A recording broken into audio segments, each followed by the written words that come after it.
I also said if I think if you're reading or you're looking at websites, if we just take websites, right, you're more doing a glance and you stop on some of these visuals and then you read. So sometimes I think all the graphics actually getting that attention.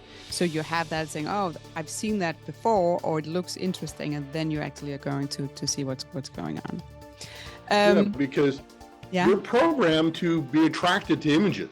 Because remember, one of the primary function of the brain in the very small part, the lizard brain, if they call it that, is its recognition, fight or flight.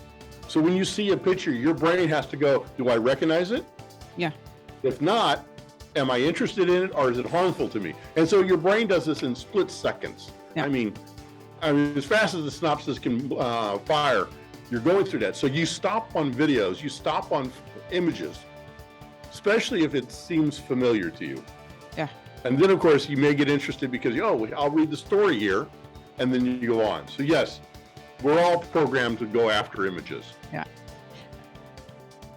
Thanks for listening to this episode of Mind Innovation Podcast. New episodes are dropping bi-weekly, so make sure you're following wherever you get your podcast. You can find me on LinkedIn, search for Sannah Vinding. You can also find me on YouTube, search for Mind Innovation, or go to my website, sannahvinding.com or mindinnovation.com. Stay curious, keep learning.